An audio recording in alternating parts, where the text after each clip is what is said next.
Former NBA player na si Bol Bol unti-unti nang natutuwa sa Pilipinas at NBA Hall of Famer na si Dwight Howard idadala ng Macau pantapat kay Bol. Yan ang ating mga pag-uusapan para sa video natin na ito.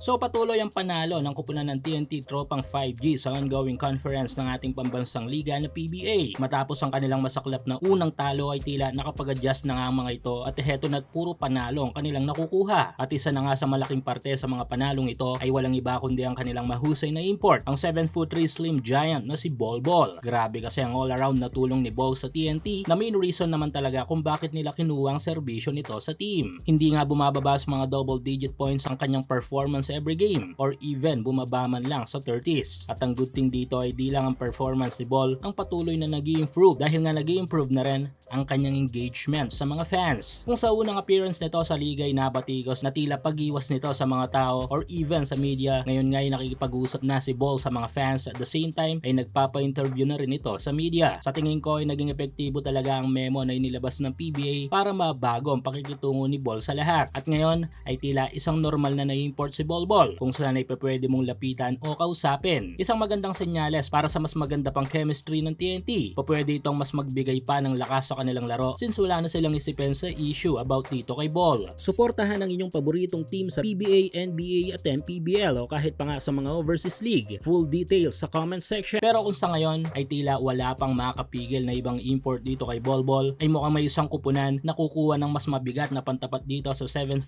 Sudanese American player. Ito nga yung team na Macau. Medyo struggle ngayon ang Macau sa kanilang mga laro sa PBA kung saan ay umabot pa nga sa point na nawalan na sila ng isang import at tiyak na mas magiging matindi pa ang struggle na yan kapag nakalaban nila ang TNT with Bol Bol. Kaya naman bago pa man yan, may ongoing plan na ang team patungo sa laban na ito. Ito nga yung pagdadala sa kanilang lineup na may kukonsiderang pinakamalakas na import sa PBA kapag nagkataon. Ito nga yung former NBA player, NBA All-Star at ang Hall of Famer na si Superman Dwight Howard. Ayon sa kampo ng Macau ay patuloy pa rin ang negosasyon sa kampo ni Howard. Even nga nagretiro na ito sa laro. Sa tingin ko ay malaki ang posibilidad na mapawaw si Dwight dito dahil nga bukod sa pamilyar na ito sa mga Pinoy fans, nung lumaro ito sa SGA para sa Dubai ay nasabi din ito noon na lalaro daw talaga ito sa PBA kapag nagkaroon ng opportunity. At sa tingin ko ay eto na yon. Kapag nagkataon ay mukhang eto na nga ang katapat ni Bol Bol sa PBA.